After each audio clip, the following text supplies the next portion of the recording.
Dear students, as you are aware, in reality, IAS 2023 batch with respect to subject according to syllabus is starting today. Today, I'll be explaining everything what we will be doing in the next 1 year, and also we'll be telling you as to what you have to. I hope Sanjay Shri has raised her hand. Please go ahead.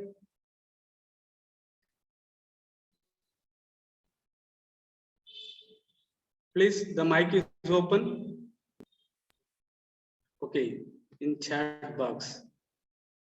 Okay, anything? You have raised the hand, Sanjay Shri. Mic is open, you can speak. Okay.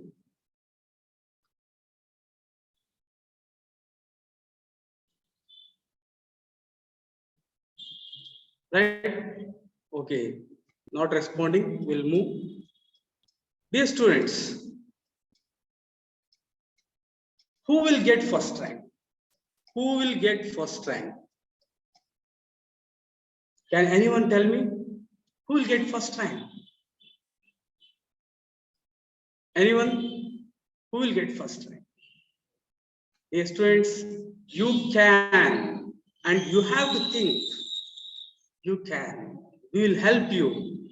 But one simple thing, you have to believe that you can get first rank. We are with you. We are with you in your success. We'll help you with all the things you need. You just have to believe in yourself and us. Right? This is me, the course designer. I have written books and also I have been teaching UPSC aspirants since 2009. I have taught in various institutions of repute. This is just for freshers who have just come. Right? So these are the bad details you are aware of. Next, moving forward. Here, dear students, once again, I reiterate, this is the perfect strategy. All the strategies what you have in the market may be good, but they are not the best. Ours is the best. Here, you'll be having, if not one-to-one, direct, I'll be mentoring you. We'll use technology, we'll use innovation, we'll use creativity, and we'll get back to you. We have started this batch with the intention that a student who is not knowing anything, zero, from that place, we want to take him to the first rank. In this regard, I would like to reiterate one important thing. Here, many of students have already written prelims. Many students have already written mains. Many are in fact teachers also. At the same time, there are freshers, beginners. So dear students, over a period of this long period of preparation, if you have written prelims, mains, interview, teaching, you might have a lot of doubts. I'll clarify all of those things. But please keep this in mind. This is for freshers. But we'll see that all your doubts are clear. Right? Having said that, let me move forward. Here, one important thing, as I always reiterate, if you don't have habits, or if you can't read 8 hours daily basis on a daily basis, this exam is not for you. You may have to read thousands of pages. The syllabus is simple. To cover that, it needs considerable amount of time. If you cannot read, it may not be the exam for you. There is a different method. If you are working, we'll get into that later. Right? Your success in UPSC depends on the mains marks only. Please keep that in mind. This is the mark sheet. I'll be just flowing very fast because these are the things which I've already covered. So here is the first rank marks. Then the question arises, as to where to start, what to start. Here, starting is one of the most important things where all are going wrong. They're starting from prelims come mains. They start from prelims. By the time they come to mains, prelims will be at the corner. Say, for example, now all the batches are starting. These are 10 to 12 months batches. They are starting in June. So, dear students, if they complete prelims things in these 6 months, they will be covering mains related things in January, February, and March. In fact, they cover ethics in February, March, because I have taught in many institutions in February, March. Those students will be attending the exam after 1 or 2 months. That is a very wrong strategy. This is a very, very strong strategy.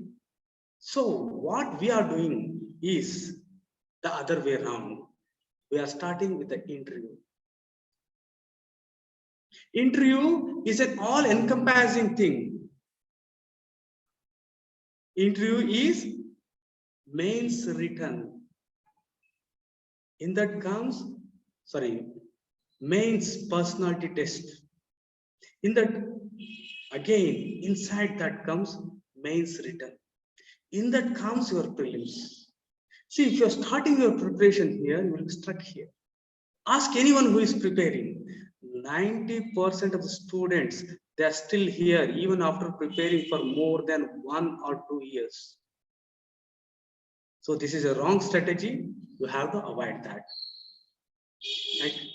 Moving forward, you should not start with prelims. You'll be stuck there. As you are aware, all the topics in the prelims are covered in mains. So don't even look into these things.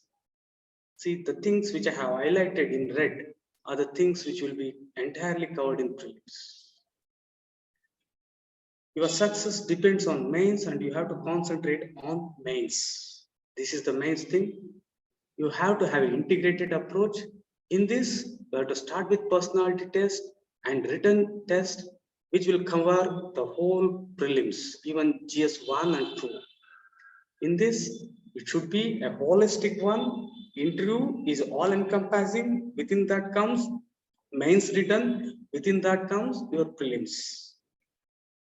What is that they are testing in interview? You have to go through the syllabus, previous year questions. Here the previous year questions is the interviews, the real interviews by the toppers and the UPSC sources for anything. With respect to syllabus, this is a thing which they have given. I have explained this in my previous video. You can watch that. What is the gist of that? The gist, the crux can be made in 8 points. If you go through 8 points, I have explained these things in my previous class. Those who have not attended, please do attend. It turns out to be these 2 things. So here in interview, they are testing your attitude and approach to issues in public life and his problem solving approach. So they are testing your attitude and problem solving things. Means your attitude and approach are determined by values. So they are testing your values and your problem solving or decision making is your aptitude. So in the interview, what are the things they are testing? Your values and your aptitude. We'll explain what is this aptitude, what this value, all these things. And at the same time, they are looking into civil service values and civil service aptitude. It zeroed down to one crux. What is that? They are testing your ethics, integrity, and aptitude. Dear students, ethics, integrity, and aptitude is the title of your ethics paper, GS4. The very first line says that this paper will be having questions which test a candidate's attitude and approach relating to integrity, property in public life, and his problem-solving approach to various issues and conflicts faced by him in dealing with the society. So what is the take-home? To prepare for interview, you have to start with GS4. GS4 is the written interview. Should start with GS4. And one misconception, they think that this is a subject which should be covered last. No, it doesn't require any prior knowledge, and it covers even prelims and mains, right? So first thing, what you have to do is you have to start with ethics. By starting with ethics, you will be covering interview. And also, as you are aware, all the 8 questions are related to society, value, ethics. So they can be answered. Ethics has a lot of weightage. Not only that, it has got overlapping areas with respect to society, governance, politics, social justice. Right? So in the next 1 month, we'll be completely covering this one. 100%, A to Z. I'll stand till the last man. You have got any doubt, we'll try to solve all the previous year questions. We'll try to cover each and every topic in depth. After covering that, 1 month we'll finish this. Afterwards, we'll take up essay. Is this clear? 1 month we'll finish ethics. After that, we'll take up essay, society, polity, social justice, and governance. All these things are very much interrelated along with ethics. Is this things clear to you? I want to make my students masters of these things before this time mains. So here, please give due attention. Within, say, exactly 3 months from now, in 3 months, you will be master of 250 marks here, 250 marks here, interview will be having guidance, society will be covering, governance will be covering, polity will be covering, social justice will be covering. And very importantly, these are all overlapping. I reiterate. If you don't cover these things as a whole, your preparation will take a long time and it won't be efficient. Is this clear?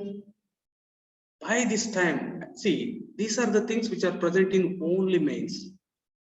We'll complete this before this. Afterwards, we can take up history, geography, all this. See, we'll be left with only these red things. We'll see why can't we clear prelims, mains, everything. Is this clear? Till mains, we'll be covering all the things which are shown in your green. After that, these things. We'll be going in a systematic way. A man of integrity, sound is not clear. Okay. Right. Is this clear to you? Is there anyone who has any doubt? Say, Dada Pir was asking, please give me the timetable. See, I have given. In next 1 month, we'll be covering ethics. Weekdays, Monday to Friday, you will be having ethics classes. Saturday and Sunday, you will be having tests. Then same shit. After that, we'll be in next 1.5 months, we'll be finishing essay, society, governance, polity, social justice. Right? Any doubt here? Any clarity? This is the way we are moving. See, this I am taking as a test. This as a test for my teaching and also test to teach how best you have learned. On the day of this examination, you have to take the question paper, you have to answer them. Right? Shall we move forward? Are you with me? Have you got any doubt? If you are with me, just give me a thumbs up. Right? Okay, fine, great. Thank you. Thank you. Great. It's great. Okay, like we'll move forward. Right? So this is once again the first ranker thing. This I will be repeating throughout my sessions because students are simply going and reading prelims things. They have been reading for last 3-4 years. They never covered anything other than polity, history, geography, environment, all these things. Right? This is a thing which has to be kept in mind. It's just an example main. So things, never touch prelims. Don't even bother about those things. Mains has 9 written things and 1 interview. You are aware of these things. So here in mains, they are testing your overall intellectual trait that you have to keep in mind. And this mains things are just for well-educated person. Yes, of you are in the misconception that we have to read all the prelims things afterwards we have to come.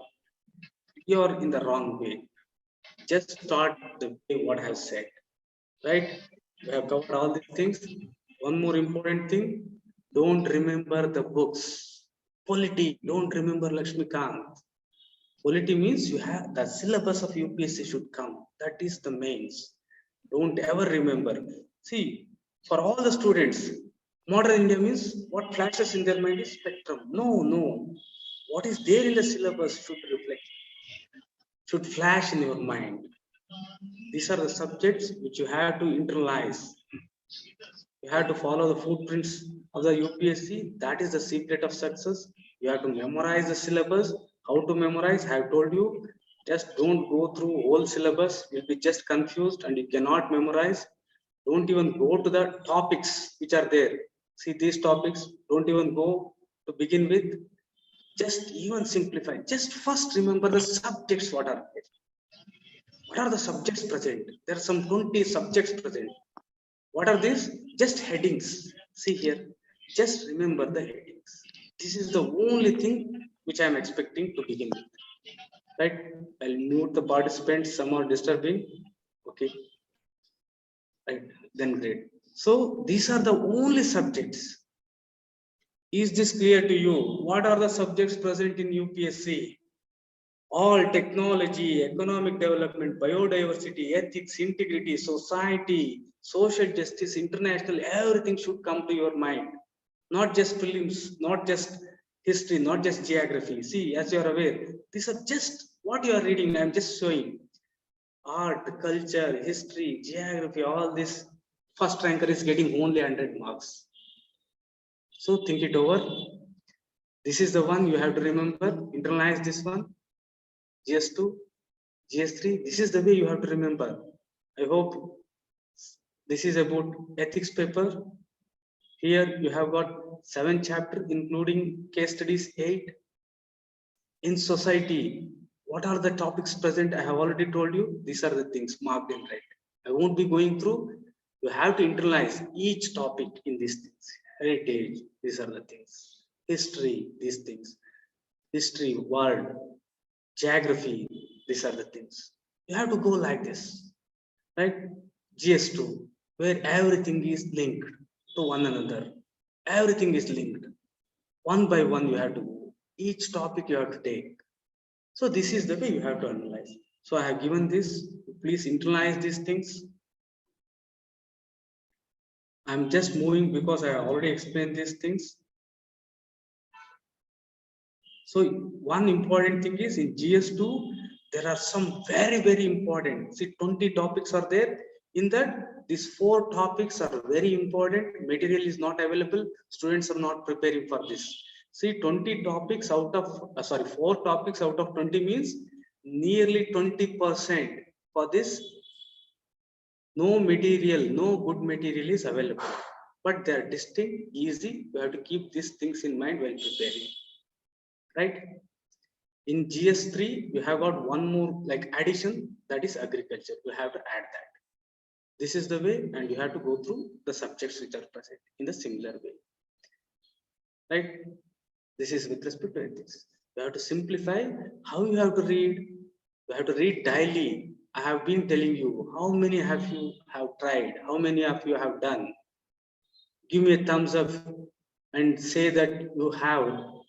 Is there anyone who went through, who reorganized, who made mind maps? Great, great. Meghana and Pragna. Great. Very good. Very good. So I'll just show you how you have to read any topic. Say, for example, GS3. In GS3, say, for example, agriculture. See, this is the agriculture topic. In this, if you just enlarge, this will be the thing. See, these are the topics which are present. Here, I have separated the things based on some similarities. This is all with respect to crop production. This is all with respect to, in fact, government interventions. There is another separate thing, that is food processing and land reforms. Very easy. See here, in agriculture, there are only 4 things which you have to remember. The green things means once the crop is sown, how it grows. It needs irrigation. After the crop is harvested, it should be stored, transported, marketing, e-technology. Government is providing these things. Second, then food processing. After food is produced, how it is processed, value addition. That is one thing. Land reforms. This is the only thing you have to see. Didn't you get some clarity with respect to what is their agriculture? There is nothing other than this, and this has to be in your mind. Whenever you are reading any newspaper, any article, anything, all these things have to be there in your mind. At the same time, you have to also have a fair idea with respect to these chapters in India Yearbook and also these ministries which are related to agriculture. Afterwards, you have to go through the previous year questions and you have to put them in a sequence. You have to go through all of these things. I'll be doing all these things for you, right? This I have explained you. After completing ethics, we'll be completing all these things before. So this is the timetable for next 1 month. Here the date, like they have not been changed. Okay. Ethics, integrity, and aptitude. Now coming to the topic. Ethics, integrity, and aptitude. Here we can have 3 distinct areas. One is ethics, and another is ethics in governance. The third is case studies. See, dear students, in this class, I will be explaining the complete syllabus. In this class, I'll be explaining the complete syllabus, the concepts, the crux of the whole syllabus. If you just master these concepts, in fact, it is half done. Right? Having said that, let me begin. Are you with me? Shall we start? Shall we start? No need to write down. I'll be giving. I'll be saying the things like where you have to write down. I want to save your time, so I will be giving everything. So I think you are excited to start the ethics class. Let us begin. Please do concentrate here. These are the 7 chapters and 1 case study chapter. See, this you have to internalize. Ethics and human interface, chapter number 1. Attitude, aptitude, and foundational values, emotional intelligence, moral thinkers and philosophers, public and civil service values, ethics in public administration, probity in governance, case studies on the approach. Please go through these things. Just internalize this. This is your syllabus, nothing more than that. Right? Please internalize this here itself. I'll give you 30 seconds. Just go through them. Go through these things.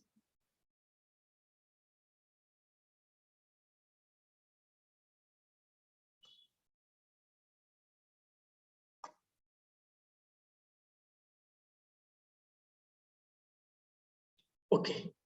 I think you went through. See, this is the one which has to be there in your mind. In ethics paper, I have got top marks in 2015. You can just simply follow me blindly. You'll get top marks. I'll do everything is needed. Right? Having said that, many will be asking, sir, what to read for ethics? What to read for ethics? Please give due attention. What you have to read for ethics is number 1 is you should have a clarity with respect to ethics, integrity, and aptitude. What is the meaning of these terms? Why it is named ethics, integrity, and aptitude? Second thing is the preamble of the syllabus. If you just understand the preamble of the syllabus, that is the first 4 lines given in the UPSC syllabus, I think you have understood, you have understood the whole ethics paper. Third thing, what you have to do is, you have to translate the whole syllabus in your mother tongue. This is very, very important. None of the students are doing. This is very, very important. Here, it is all about values, ethics, relations. Mother tongue has a definite impact. It's a different way where we learn values, inculcate values. So I request you all to convert the syllabus in your mother tongue and message me through Telegram, right? Then with respect to the fourth one, all terminologies. You should have fair understanding of all terminologies. Fifth one, you have to go through all previous year questions, right? Then comes the real important thing, which is not done anywhere. Sixth is second ARC, fourth report, ethics in governance. This you have to read. And the seventh one is Department of Person and Training in collaboration with many international organizations like UN has released 2 important booklets. You have to go through them. Is this clear to you? If you are not reading these 2, there won't be any difference between common sense and a specialized person. In fact, the whole syllabus of yours is based on second ARC report, fourth, right? So what are the things you have to do? See here, I have also written 2 books. I'm not recommending anything there. What I'm saying is, you should know the exact meaning, why they have kept the meaning ethics, integrity, and aptitude. This is very important. Most of the students don't know. You have to understand the preamble of the syllabus, second one. Third one, here, very, very important, everything in the syllabus should be written in your mother tongue. Until and unless you make that, the connection will be missing. Right? The fourth one is all terminologies in ethics papers. You should have a fair understanding. Next, all the previous year questions. What I'm saying is, even if you go through all the terminologies, nearly 50% of the questions you cannot answer, especially in theory. So you have to go through the previous year questions also. And please don't miss these 2 things. Second ARC, fourth report, along with that, 10th and 11th report are also important. But fourth is very, very important. And DOPT report. The questions have been coming from these. There is no need of any other book. Please don't any other book. You will be like moving in a direction which is not towards getting good marks. It may entertain you, but it won't fetch good marks, right? This is your syllabus. Here, please internalize the lines which I have highlighted. Ethics, integrity, and aptitude.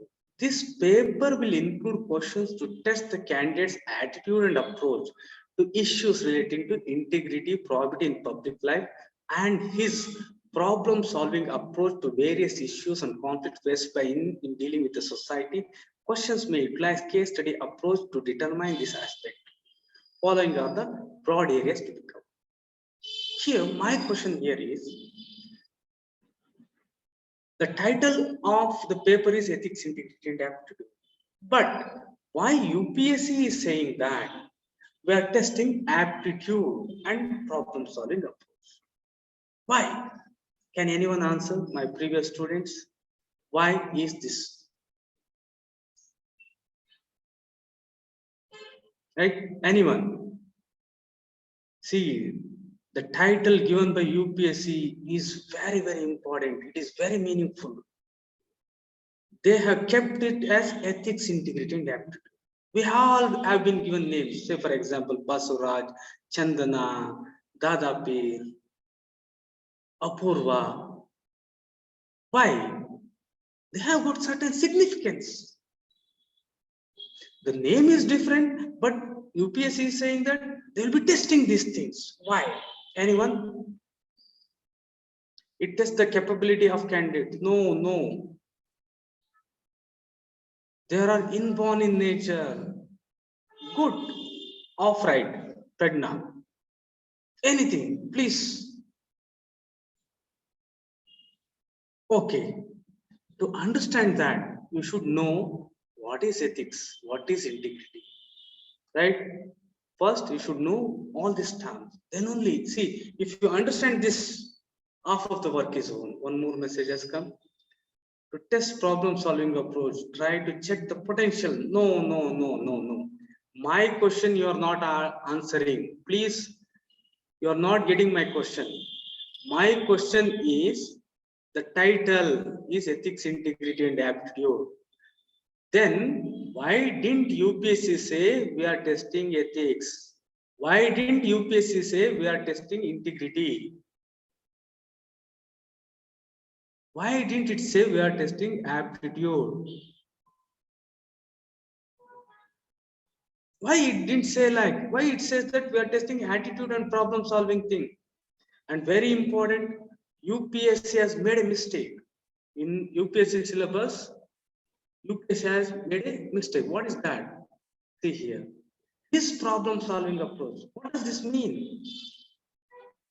See, wherever you are writing, you should avoid these kind of mistakes. Even UPSC has made, you have to use at any cost his or her.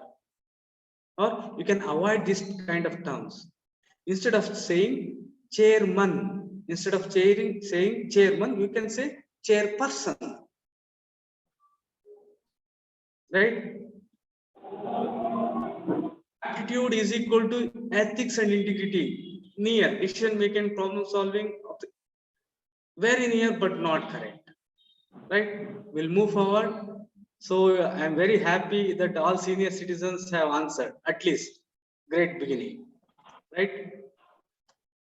What is ethics? Dear students, there are thousands of definitions. Please forget everything. Just remember some of the important things which I will be telling. See, here lies what ethics is. For those of you who have already learned, who have already heard these things, please do give due attention. Here is the real crux as to what is ethics, right? Lifeboat and 4 stranded sailors. Stranded means struck. This is a real case study which has been very popular in the schools of law and philosophy. Think it over and you have to answer. It is a true story. In 1884, 4 sailors were stranded at a sea in a small lifeboat, thousands of miles from the land. So this was the ocean. I'll mute the participants. Some of you, please don't do that. Please mute your phone, right?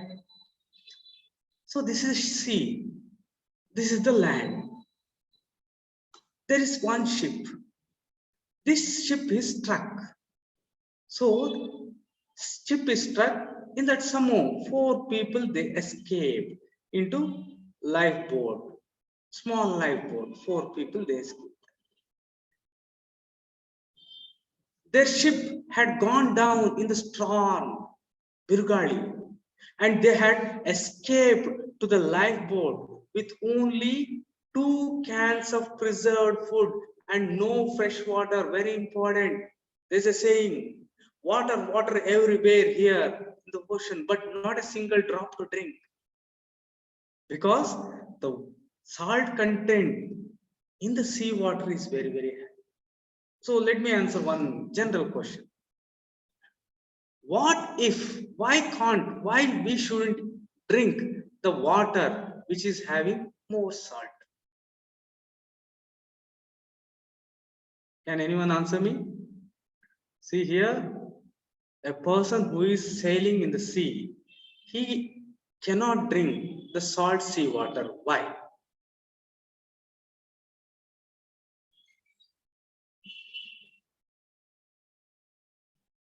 Blood pressure. Very good, very good, very near.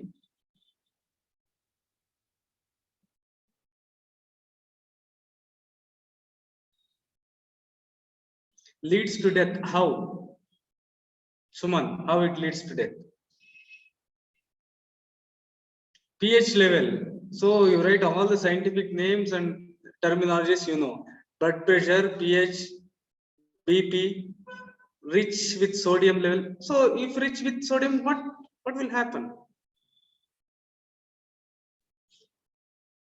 More thirsty. How? How more thirsty? Why more thirsty? Good. In fact, correct. Yes, osmosis and blood cells shrink. See here, what happens is, say for example, think that this is your body. You are taking water. This water is having high concentration of HCl, sorry, NaCl, salt. If the concentration is high, what happens is, in fact, the water which is present in your cells, 99% is water in your cells. This water, in fact, will move here. That is the reason your pickles, salted things are not affected by microorganisms. Say, for example, jam. See, this is a bowl of jam. Here, sugar concentration is very high. If any microorganism enter here, since the concentration is high, because of osmosis, the water which is present in the microorganisms will be absorbed. So that is the reason we use like salted things and some of the juices, all these things has a preservatives. So they cannot drink salt water. Only 2 cans. This ship has broken thousands of kilometers away from the land. Preserved food, the 2 cans what they had, it lasted for 10 days. Next 8 days means after they are out of the ship, 10 days, some more these 2 cans of preserved food, they help. Next 8 days, there was nothing to eat. They were starving. So 18 days over, nothing. See, just imagine the situation. You have to imagine. 19th day, they suggested drawing lottery. Why drawing lottery? Here, they are not having food. Second, they are not having water. What they are drawing? Lottery system. 1, 2, 3, 4. They are drawing lottery as to whom should we kill. By killing them, they want to eat his body as food. They want to drink his blood as water. Somehow, this did not materialize. On the 20th day, they killed one individual named Parker. They killed this individual and somehow this stopped them from dying because already for last 8 days they were not having anything to eat. After 4 days, on the 24th day, as they were having their breakfast, what is their breakfast now? Parker. A ship appeared at last. Suppose you are the judge, how would you rule? See, here the case has come to you. Now, in this lifeboat, only 3 people are there. One is dead. This person was killed by these 3. You are the judge. They have been produced in front of you. Think it over. This is the situation. For nearly 9 days, they were not having anything to eat. What is the best way? There is nothing, just only 4 people. Lottery system, someone did not work. What is the best way? If you are a judge, what you will be doing? What you will be doing? The mic is on. Dear students, please speak out. What will you do? Suppose you are the judge. What would you rule? Will you rule capital punishment? Means death penalty for all? Or just 12 years jail? Or 1 year jail? Or compensation? All the three people will be giving some money and they will be giving some compensation to the family of Parker. What is your option? You are a judge. What will you do?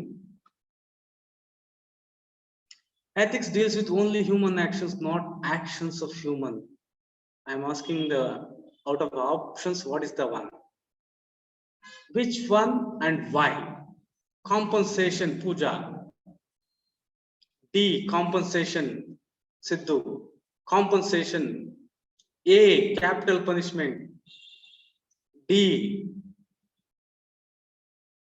Can anyone justify? Someone has raised the hand. Sir, it's me, Ramesh sir. Go ahead.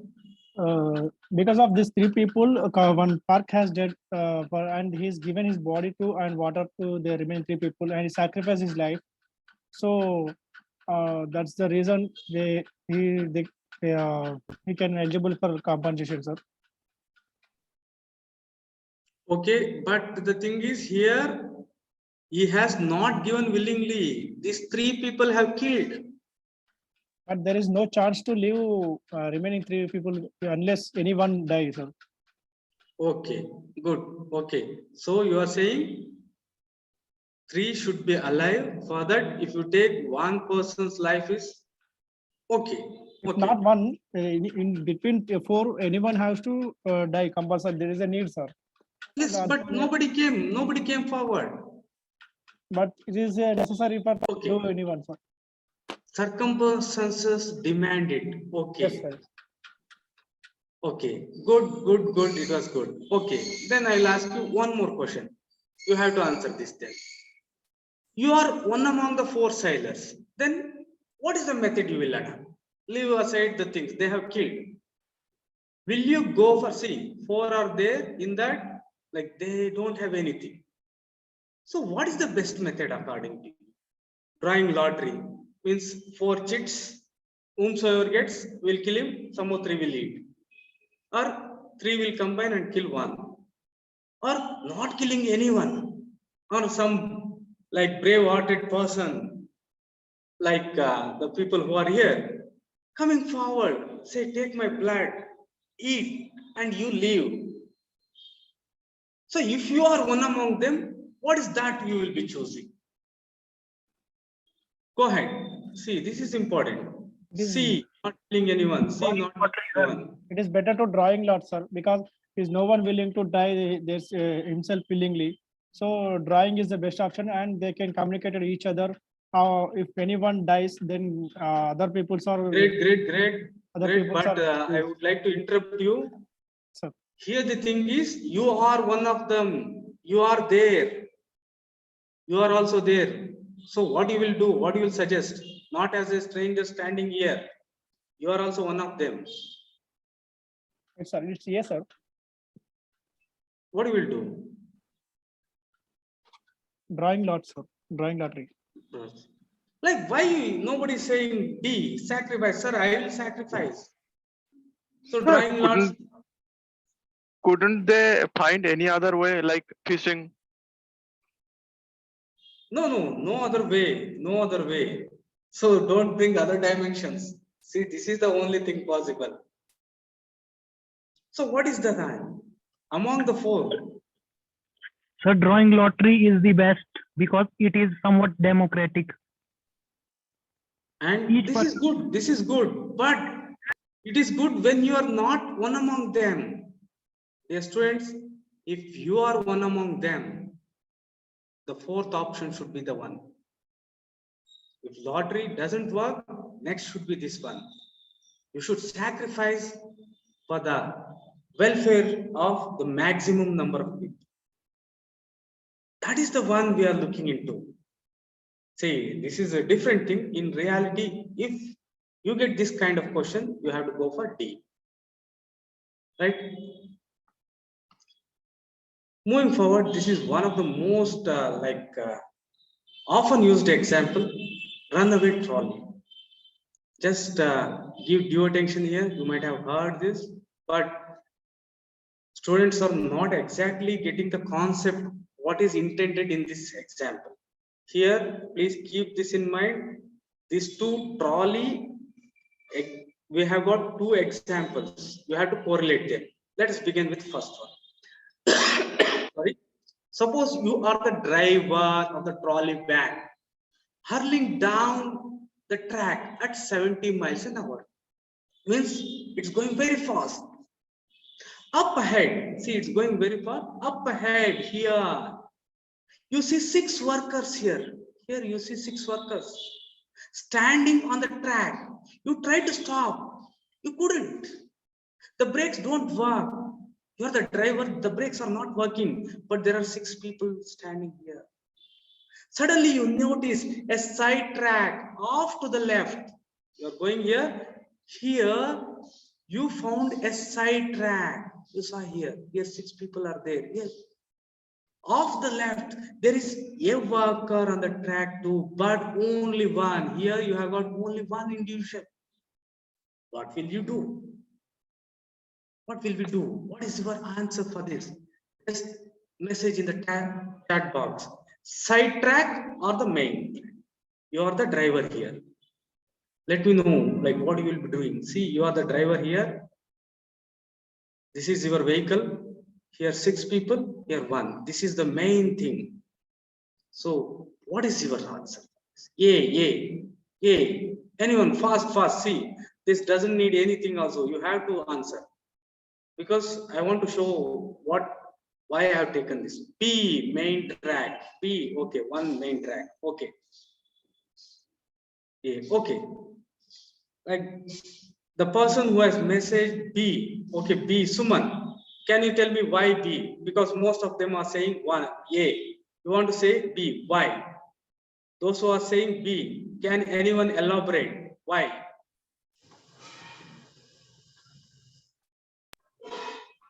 Sir, because Please go ahead. Anyone? Apurva, you because said B. Why? the person who is walking on the side track, Okay. he has not done any mistake. But Okay. that is not the track where the car can go. Great. Nice answer. Any other thing? Okay, great. This is very important. See, like what your friend has said is, see, these people, they know that the trolley will come. This is the one. This person, logically thinking, is sitting on the side track. This person has not done anything wrong. Why should we punish a person who has not done wrong? Right? Good. Right. Okay. This is one. See here, most of you said this one, but some of you have said this. Okay, we'll keep this as a side. You have to keep this in your mind before we finish the second. Right? Let us take now the second one. Very heavy man on the bridge. Now you forget the situation. Next, come to this one. This time you are not the driver. So you are not the driver here, but an onlooker. Means you are just standing by. Standing on a bridge overlooking the track. See, this is the track. You are just in a bridge. You are just standing. Now, there is no side track. The side track which was present, there was not there. Down the track comes a trolley, and at the end of the track, 6 workers are working again here. 6 workers are working. Once again, the brakes don't work, and the trolley is about to crash to 6 people. It's like it's about to crash. Your trolley, your vehicle is about to crash. You feel helpless to avoid this disaster until you notice standing next to you on the bridge a very heavy man. Just remember one big fat person. You know. You can push him off the bridge, onto the track, into the path of the oncoming trolley. He would die, but 6 workers would be saved. What will you do here? See here, in the previous one also, you had a track. So you said, let one die, will go here. Now here you are a onlooker. There is a one fat man here. If you push this person, he will be on the track. So the trolley will stop. 6 people will be saved. In this case, what is your opinion and what will be your option? Please type in the chat box.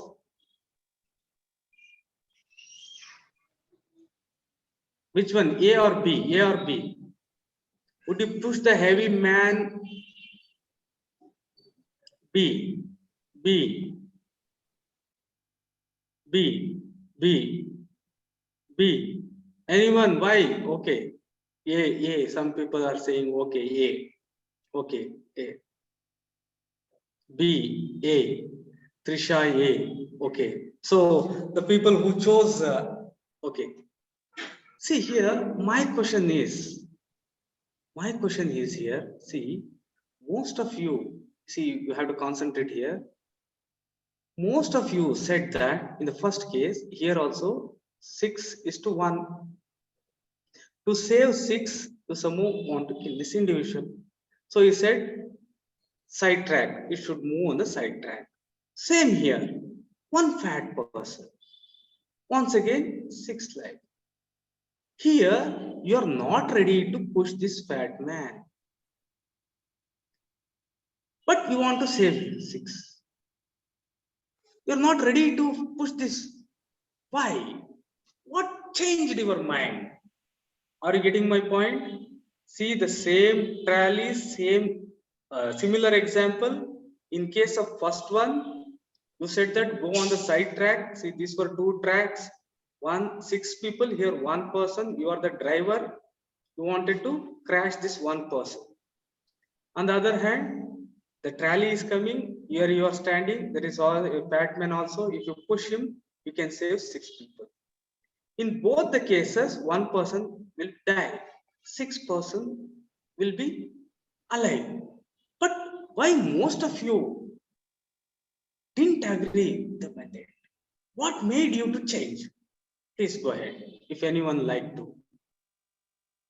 Sir, I don't want to involve in any crime, so save people is second case. Okay, very So, good. Go ahead. sir, we don't have the right to snatch away any individual's human right. In both the cases, you are snatching. Here also 2 strides are there. Here you are snatching this person's life itself. Here also same. 1:C. See, here also you are killing Oh, 1. in Here previous also you one, are killing. it Yes. was a break fail. Here No also one was, break fail. Here also break fail. but I'm not doing this thing, no.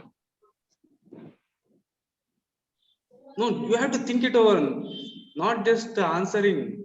Why? What made you? That is the crux. Think it over. We'll discuss this in detail as we go through. Right? See, this is one of the most important example often given in philosophical schools. Please concentrate here. Calculated shopkeeper. A child goes to grocery store to buy bread. The grocer could overcharge him. Small child, he or she won't be having a fair idea of calculation. She goes to the grocer, angadige, like shop, kirana shop. The child won't know even if the shopkeeper overcharges him. But the grocer realizes that if others discovered that he took advantage of child in this way, the word might spread and hurt his business. This shopkeeper has cheated a small boy, small girl. This word may go. For this purpose, for this reason, he decides not to overcharge the child. See here, internalize 2 things. He has given the same change. He has taken the same price. The reason is, if this word goes, others will come to know that he is not an honest person. He cheats. His business may go down. Do you think he is ethical? Do you think he is ethical? If yes, why? If no, why? Anyone? He is ethical. Has No, he sir, he is not ethical. his mind? No, not the correct answer. Siddharth, wrong answer. Anyone? No. He is commercial, okay, without morality. Even though he got such thoughts, he didn't put it into action. Yes, he is ethical. Yes, yes. See, this reveals what is there in your mind. So thinking of doing so is unethical. Please go ahead. Sir, he is Thinking of unethical One as at he has thought to cheat the child at first. Howsoever the child is unknown of this fact, but he has thought this thought has come to his mind, and by this thinking, it is supposed that the shopkeeper has maybe he has done it before, or maybe he is thinking to do it after. okay. Like I'll just make just elaborate this further. Here the thing is, shopkeeper is doing the right thing. He is doing the right thing. He is doing the correct thing. The intention behind this doing good or wrong. Are you getting me? He is doing the right thing, but the intention is wrong. Say for example, I help. Say for example, there is one individual who is not having food, money, or anything. I help this individual with some vested interest. I like taking any kind of any advantage. You can think anything. To take advantage with my intention, with bad intention, I have helped. Am I ethical?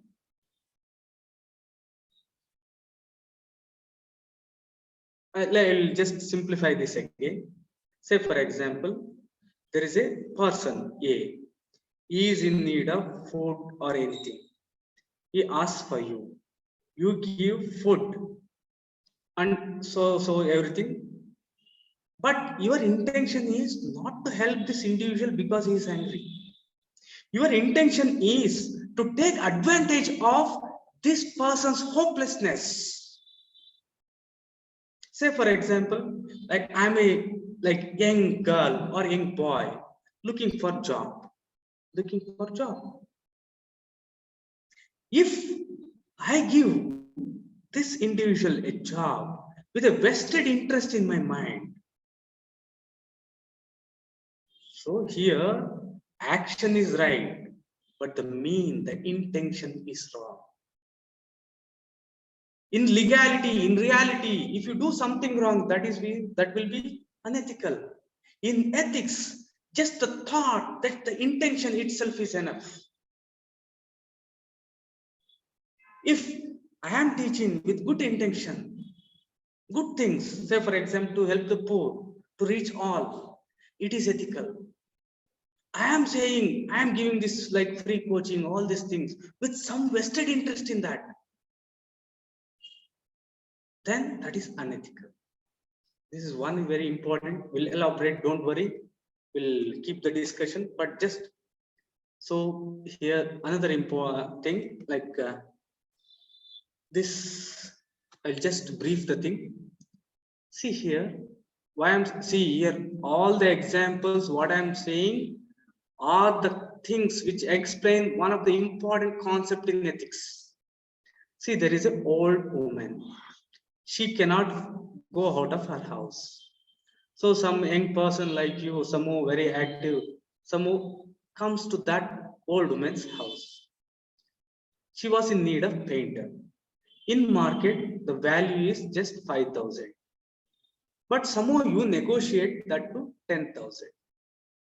There is a contract made between you and the old lady. Don't know like what are the realities, all these things. The contract was for 10,000 rupees.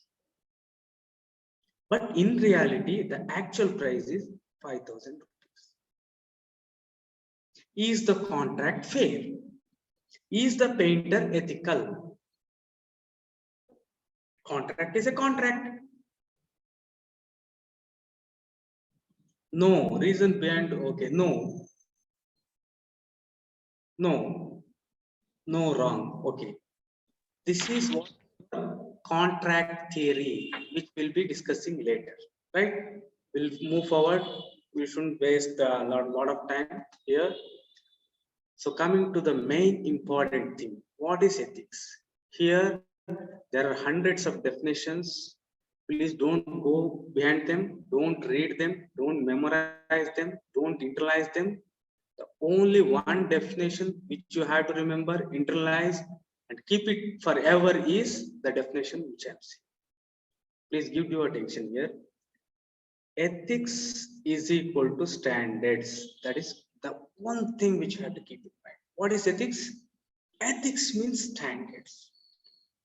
Another word which you can add is principles.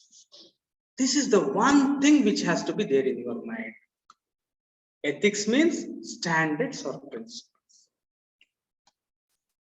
First thing. Next thing is, these standards or principles are placed on society by society itself. Who is giving these standards? Who is imposing their standards? Society is giving standards and society is imposing on itself. Very, very important. Ethics means standards. These standards are given by society and they are placed on itself. These standards which are given by the society and placed on itself guide our behavior, choice, and action. This is what given by second years. Very important. First thing, see here, I don't want my students to had any definition, but I'll be just giving you some like 5 to 10 definitions which you have to buy because they are very authentic and they are given by the peak, the crux, the climax. So you have to buy it. That is one. Here, number one definition is here. According to second ERC, ethics is set of standards that society places on itself and which helps guide behavior, choice, and action. This is the thing, all the definition, everything. You can, like, what I say is, other than this definition, don't remember anything. This is the one. Second ARC, your syllabus is based on second ARC. Ethics are standards. It is given by society, placed on society for itself. These standards guide our behavior, choice, action, thought, everything. Any doubt on this concept here?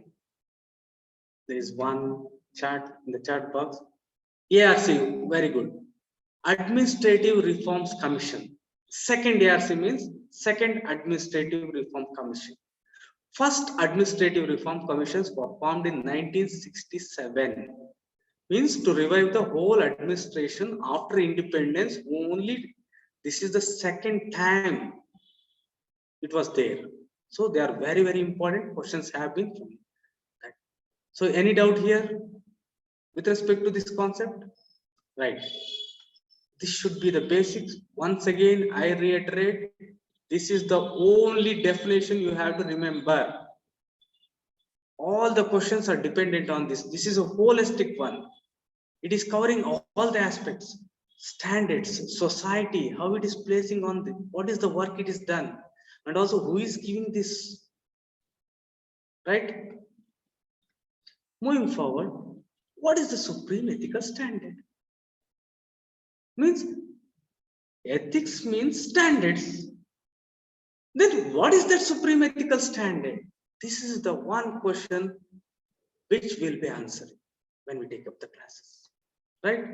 Next, see here, we have answered what is ethics. Next is integrity. So here, dear students, what we are doing is first we are trying to learn the meaning of this terminologies. Integrity, the beauty, see here the beauty of this one. Ethics, integrity and aptitude, the title itself, but in the whole syllabus it is used in only one place. If you like remove the preamble, in preamble it is also used here. See, in only one place it is used. What is integrity? Very important. Ethics means standards. Integrity means following those standards. Practicing ethics. Ethics in action. Let me give a small example. Being honest. Being honest is a standard, a ethical principle. Being honest. One should be honest. This is ethical standard. If you are following this honesty, then you will be said to be a person of integrity. Not cheating, not stealing, are ethical standards. If you are following these ethical standards, then we say that there is integrity. Is the concept clear to you? Right? Here, we should add one more important thing. Practicing ethics on a consistent basis leads to integrity. So what does this mean? Say, for example, there is one individual, A. In one circumstances, he is following the ethical standards. In another circumstances, he is not following the ethical standards. In this situation, we cannot call this person as a man of integrity. Why? There is lack of consistency. So what are the 2 points here? Following ethics, practicing ethical standards or ethics in action, 1 point. And this practice has to be on a consistent basis. Time and also space, everywhere and every time. Then we call that individual as person of integrity. So when you follow ethics on a consistent basis, do you think there is a chance of corruptibleness? No. He is uncorruptible. Why? He is following the ethical standards on a consistent basis. So integrity is equal to uncorruptibleness. Right? Is this clear to you? Anyone having any doubt? See, these are the fundamental things around which your whole syllabus revolves. In fact, if you are reading something without knowing the meaning, it's not the correct way. Is the concept of ethics and integrity clear to you? Everybody in the room. If yes, please give me a thumbs up, say yes. If you have got any doubt, you can chat and take the phone. Clear? Okay. Any doubt if you have got, please let me know. Yes. See, this is very important. In fact, in many books also, this concept is not clear. Right? So there are principles, standards. Let me just make the things once again clear. Ethics is equal to principles or standards. There is a difference between principle and standard. We'll discuss that. They're just principles and standards. That doesn't speak anything about what the things are in reality. When these things are followed, when ethics is in action, when ethical principles are practiced on a consistent basis, we say that is integrity. A man of integrity is following ethical principles on a consistent basis, so he is uncorruptible, is incorruptible person, right? Next comes aptitude. Next comes aptitude. Here, I would like to ask you one question.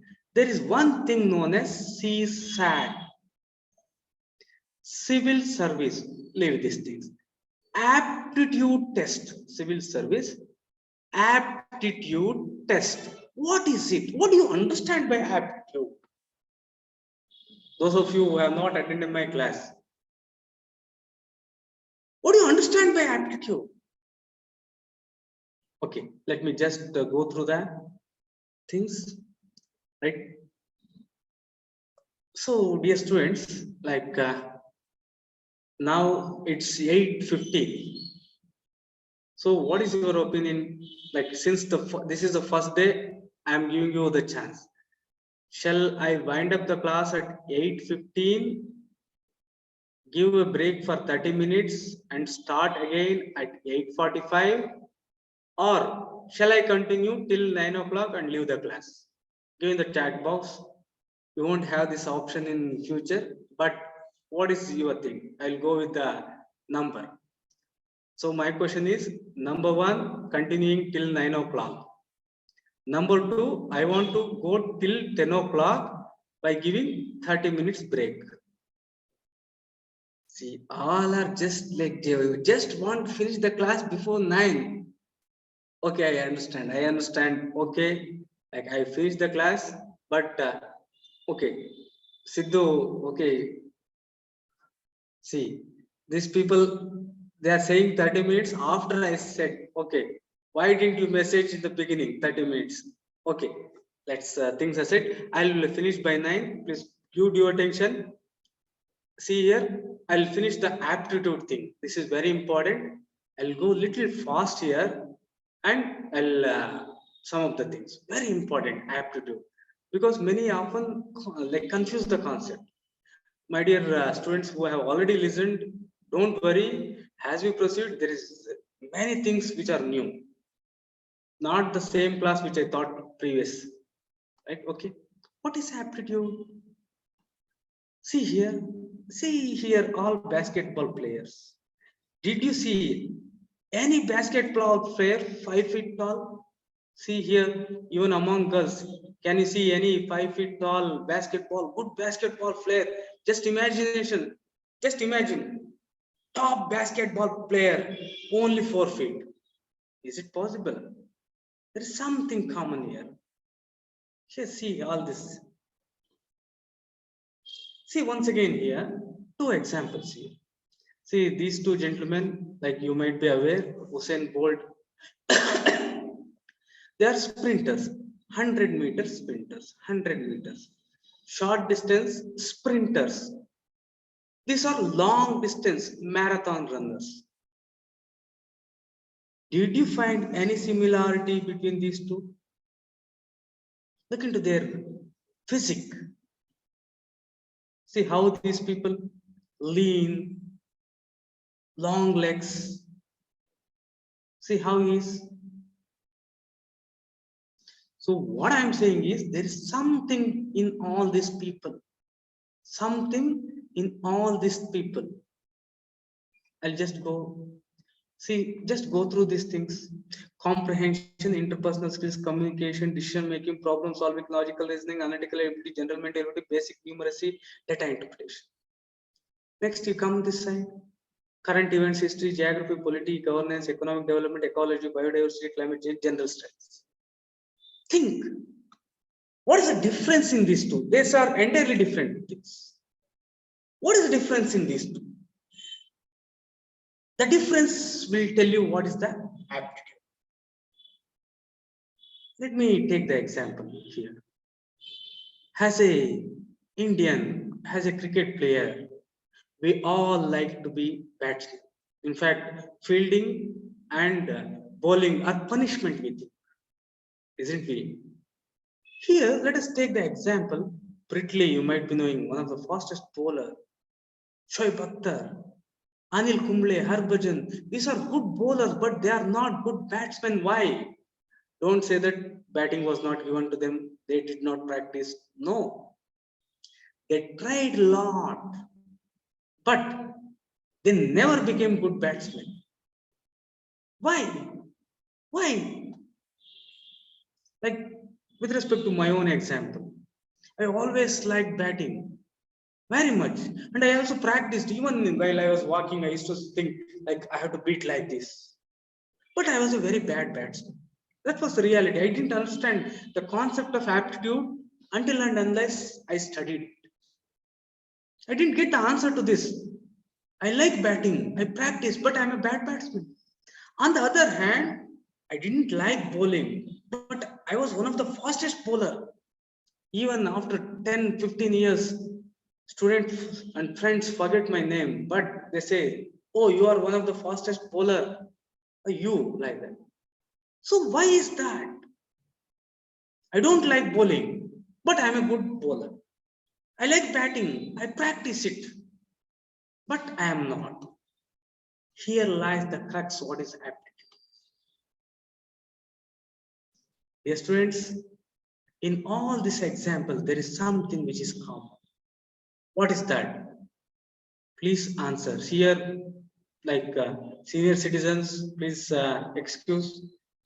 Freshers, there is something common in all those photos. There is something why Harbhajan couldn't do batting better. What is that? Message me or just you can take the phone. Lights one side, sir. Okay. Why? What is that? There is something common. Can we call this skill? Can we call this ability? Can we call this achievement? Can we call this intelligence? Just type A, B, C, D. What is that? Skill. Then Uma said skill. Skill, sir. Skill. Go ahead. Aptitude. Aptitude. Achievement. Go ahead. Skill. Skill. Yes, students who are saying skill, that is the wrong thing. Skill. Okay, Dadape, why skill? You are senior citizen, Dadape, why you are making this? It's not skill. Achievement. No. See here, please give due attention. Skill is that which you learn by practice. Which you learn by practice. Trial and error. Testing. The height of a 7 feet basketball player, can it come by practice?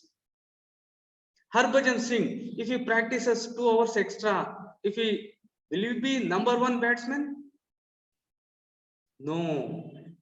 Here, all the things what you are seeing, these are not the answer, these are wrong. There is something common in all these things. That is aptitude. It's not skill, it's not ability, it's not achievement, it's not intelligence. They're connected, but they are not the same. Is my point clear? Aptitude is different from skills, ability, achievement, and intelligence. But they are very, very related. How they are related? Let us take one by one. Aptitude is inborn, innate, or natural. Very important, the basic thing. For anything to be called as aptitude, civil service aptitude, it has to be inborn, innate, and natural. It has come in your blood. It has come in your genes. So, my question is, can aptitude be developed by training? Yes or no? Can aptitude be developed by training, by practice? What is your answer? Yes or no? Meghana says yes, yes. The answer is no. Aptitude is No, sir. No, sir. Aptitude is inborn. It has come in your genes. How can you get that with practice? Am I clear, Meghana? Is the point clear to you? You have got some physique, some height, like some things. Those are genetical. If you practice anything like that, it won't come. Is the point clear to you? Are you with me? So, with practice, you won't get aptitude. Right? Skill is gained. Skill is gained through learning, by training. by practice, right? This is the main difference. Then comes intelligence. I said that it is not skill, it's not intelligence, it's not achievement. Then what is it? Okay, intelligence. If there is something which is very, very closely related to aptitudes, then it is invariably intelligence. They are very closely related, but they are different. How they are different? Number one, aptitude is related to work. Aptitude is related to work. Civil service aptitude test means this aptitude is for civil service. On the other hand, your intelligence is not related to work. It is general mental ability. It is the ability to correlate. It is the ability to correlate, analyze, interlink, assimilate. Intelligence just says it gives a brief idea as to what is your mental status, what is your mental ability. An intelligent person, say for example, if we say that a person is intelligent, we are not saying that this person will do a work better. Are you getting the point? If I say an individual is having aptitude, say for example in cricket, in football or anything like that, we say that he can do that work better. On the other hand, intelligence is not related to work. This is the main difference. So what is the difference between aptitude and intelligence? Both are inborn things to a greater extent, but intelligence is not related to work. It doesn't say anything about how best a person will work, how best a person will finish the work. On the other hand, aptitude does. Next, moving forward, aptitude can be physical, mental, or both physical and mental.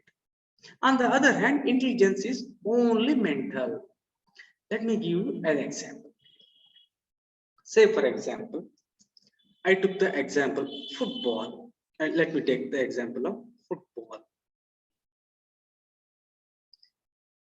What is the aptitude required to be a good football player is? Football is played with legs, right? How will you play with legs? There should be a better leg and eye coordination.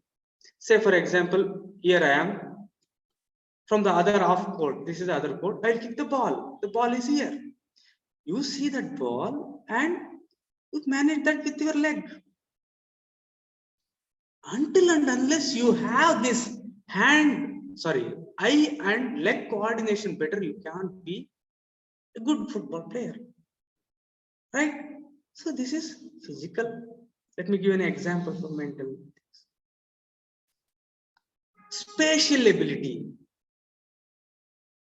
Spatial ability. What is this? Here is an individual.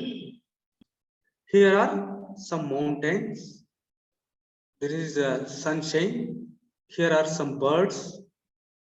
This individual sees this image and he makes a photo of this as it is with proportion. Same. He sees one individual and he makes the exact copy because he is having the spatial ability. Mental thing. Civil service.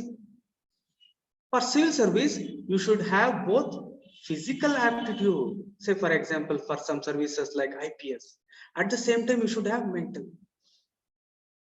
So, aptitude is both physical, mental, or can be both. But intelligence is only mental. Is this clear to you? Right. Aptitude is future potential. Intelligence is present ability. What does it mean? Say, for example, there is one individual who is having very good eye and hand coordination here. hand coordination. He's having very good eye and hand coordination. He can become good cricketer. Say for example, our Sachin Tendulkar. He's having good hand and eye coordination. Even Shaib Akhtar or your Bidley or someone throws even at 150 kilometers per hour. Since he is having better hand-eye coordination, he just sweeps the ball for 4 or 6. This is one of the aptitude is required. But all people who have this aptitude, that is hand and eye coordination, we cannot say that all will become very good players of Sachin Tendulkar fame. So what does this mean? You have got the potential. You have got the future potential. But there is an element of training needed. Training needed. After you give that one, you will realize the thing. Let me give another simple example. Say for example, I have got, it's okay, I have got, okay. Think that you have got a very melodious voice, better than Lata Mangeshkar, better than Kishore Kumar, Rafiq Sahib. Does this mean that you can become singers better than this? No. You might be having a good voice, good pitch, but who needs training? Without training, this cannot be realized. So, aptitude is future potential. With training, that can be realized. Aptitude is specific. Aptitude for cricket, aptitude for football, aptitude for civil service. On the other hand, your intelligence is broad, general mental ability. Right? Let us compare this now with achievement, with ability. What is it? As we have discussed, aptitude is future potential, ability is present potential, achievement is proved ability. Achievement is, let me explain this with one simple example. Say for example, here aptitude. We'll take the example of climbing mountains. Sherpas, Tenzing, Norway belong to Sherpas. Sherpas have the aptitude for climbing mountains. Is it true? That is true. When these Sherpas are given proper training, when these people are given proper training, they will get the potential. When they really climb the Mount Everest, they have proved. They have proved. Here, aptitude is future, ability is present, achievement is proved. This is how they are related. Dear student, to sum up the things. Aptitude, please give due attention here. I am just summing up the things. This point should be very clear to you. Very, very clear. It is inborn, innate, natural. It has come in your blood. It has come in your genes. It is inborn. Aptitude is future potential. One may be having good aptitude. With the training, it becomes ability. See here, please understand very important thing. With respect to aptitude, we don't have anything like 0 or 100. We don't have anything like 0 or 100. We have some people who are having less aptitude, lower aptitude with respect to work. Some having higher aptitude. If aptitude is high, training will be less. If aptitude is more, if you have got the best aptitude, higher aptitude, training required is very less. If your aptitude is very less, then training required is more. Your hand and eye coordination are good, little training is okay, you can become good batsmen. On the other hand, our Harbhajan Singh, our Kumble, their hand and eye coordination are not good. They need more training. Even with that training, they may not excel. Chances are very high. So aptitude is not like 0 or 100. All of us have. Some have less and some have more. Those who have less, you need more training, more practice. Aptitude may be physical, mental, or both. Aptitude is related to specific work. See, I have made this point, the concept very simple. To the whole concept, you just internalize this word. One is inborn, second is future potential, then third one is it needs training, then only it becomes ability. Otherwise, it's just future potential. It may be physical, mental, or both. Give examples. Most importantly, it is specific to work. This is important. Is this clear to you? Any doubt? The stage is yours. Go ahead. Any doubt? Anything? If the concept is clear, give me just thumbs up or say yes.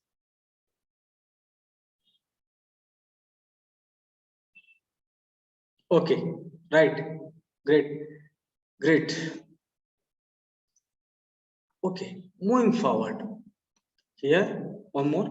Outstanding aptitude can be considered as talent. So when we say someone is talented, he is having outstanding aptitude. See, for example, like we often use this term. A person who is reading like daily 10 hours, you won't call this person talented. He gets, say, for example, 90 marks. There is another person who is reading only 1 hour and getting 90. He says this person is highly talented. Means he has got that aptitude. For that little reading, he is making the same. Aptitude is natural capacity of an individual to acquire competence or skill through training. See, this is one of the standard definitions. It summarizes the things. It is natural capacity, means which is of an individual to acquire any competence or skill through training. Is this clear to you? Skill is different, training is different. Aptitude is your natural thing. This is very important. This is a natural capacity. Here, if you have high aptitude, you can acquire competence or skill very easily through training. Right? Next, moving forward, aptitude is a component of a competence to do certain kind of work at certain level. See, dear students, very important. See, these are the definitions I am giving you. Once again, I am saying you don't remember. See, these are the most standard definitions. Don't remember. But take the crux. Take the crux. Form a sentence of your own. Write it. That's the thing. This is the way how the toppers do. What non-toppers, what they do? They try to memorize this. Even if you memorize today, after 5 to 10 days, it won't be there. It is true. And also, dear students, you may have to memorize 10,000 definitions. See, the only definitions I have told you is with respect to ethics. These definitions, if you try to memorize, you are going in a wrong way. I always dreamt of first rank, and I always thought of remembering everything as it is and putting them in the examination. No, that is not possible, and it is difficult. Don't do this. There is no need for you to remember this also. Everything I have already given in the list form in those points. Right? You have to put these things in your own word. That's it. Your answer should not miss the things which are present here. But never try to by heart. Never, never, never. Anything in any subject, never bad, especially in civil service. Why? Simply it is not possible. Right? So with respect to job, here, with respect to job, please choose only those jobs or career in which you have got high aptitude. Say for example, I like singing. I like singing very much. But my voice is not good. So should I take singing as my career? No. I like acting, but I'm not good dancer. I'm not good actor. My body is not flexible. My hand, legs, everything are not that coordinated to dance. Should I take that career? No. You should take those jobs where you have got high aptitude. Right? High aptitude plus liking leads to excellence. Liking is different, aptitude is different. Don't just go beyond anything, thinking that this is my passion, I like this. No. First see, do you have aptitude for that? If you don't have, just leave it. Right? So here coming to our previous example, all these people and me, here one thing is there, that is inborn thing, that is your aptitude. What is that? It is your aptitude. Here Britley can throw the ball fast, Anil Kumble can swing, Harbhajan can swing. They're not batsmen. Why? They have got this inborn thing, right? So coming to the previous thing, see, this was the format before 2011. All of you freshers, just it's important. It's a point in context. Previously, our prelims was like this. Optional 250, this. I took public administration.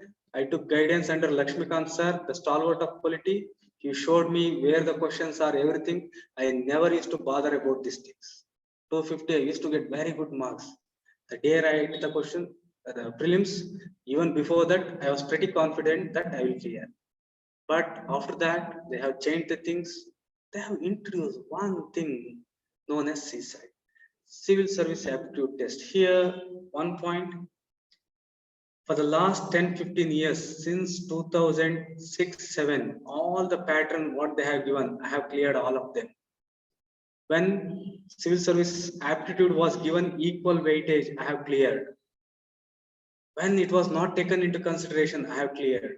When English is not taken into consideration, I have cleared. What I'm saying is, like, I can guide you better. It's not like boasting. So I know the pattern. From 2006 till date, I have gone through all the previous year questions. Every year I am preparing for this as a student or a teacher. All the books, what you are thinking of reading, I have read minimum 20 times.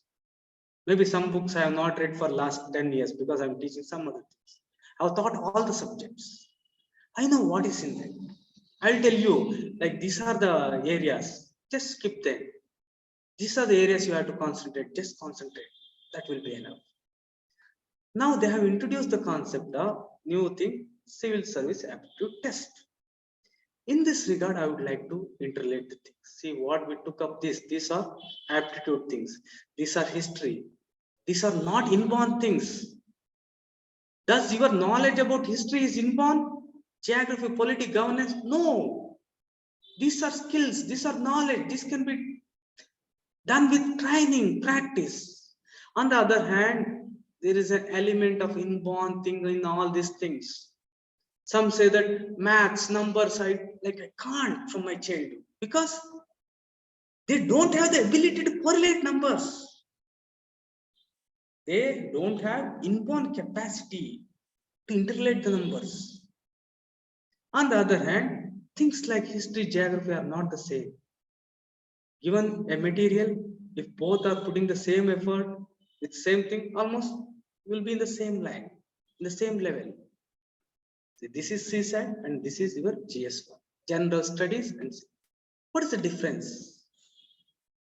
That is related to aptitude. Coming to civil service aptitude, anyone can ask you, what is the aptitude required for civil service? So you take here itself, UPSC has done paper 2 as civil service aptitude test. So the aptitude required for civil service are all these things, right? Is this clear to you? What is the aptitude? What are the aptitudes required? These are the things. Along with that, you also have physical aptitude is required for civil servant. Is this point clear to you? What is the aptitude required for a civil servant? All these things. I am not saying this. UPSC has given, and the physical thing. Is this clear to you? Is this point clear to you? What is the aptitude required for a civil servant? Very important. No need to bother. Everything given in your CSAT paper. This is the syllabus of your CSAT. Along with that, you just write. Am I making sense? Are you getting? Are you with me? Right? If you don't have any doubt, just give me a thumbs up. I'll move forward. Right? Okay. Then the question arises. Array, okay, what is this? See, like why I put 2000 is, I have analyzed most of my students, many. In 2009, where I analyzed, many have failed in civil service prelims itself. This time also they are saying, sir, my CSAT didn't go well. I may fail in that. Why is that happening? If it is happening to you, many might have written, what is the solution? How you have to go about? See here, as I told you, here these are the things where there an element of inborn thing is there. So what you have to do? You have to identify your aptitude. So you have to identify your aptitude in this regard. Afterwards, if you find that it is very high, less training. If less, you need more training. Let me elaborate these things. They have failed in this examination. How to overcome that? First, you should know what is your civil service aptitude. How will you come to know that? Just take any paper from 2011. I repeat, very, very important, especially for freshers. From 2011, take any CSAT paper. Number one. Number two, don't keep time as the criteria. Is this clear? Take any year question paper. Don't keep time as the criteria. Third thing, try. Can you solve all the questions given? Say, for example, there is a para. Take half an hour. There is a passage in the question paper. Say, for example, in 2000, like we'll take 22. Take 22 itself if you have not seen. There is one passage. Take whatever the time you want, but see whether you can answer. Similarly, there are some questions with respect to seating arrangement, all these things. Give maximum time if you want. But the thing is, here what you have to look into is, can you solve this or not? Are you getting me? Because there are some problems, even if you give more time, even if you lot of time, you cannot solve. So by taking that, you have to analyze what are the questions I am able to answer, what are the questions I am not able to answer. That you can do by taking any previous year question, CSAT. Then afterwards, what you have to do is practice. Once you come to know where you stand, practice is the one important thing. Is this clear to you? Are you with me? If your aptitude is less, you have to practice more. That is the only thing.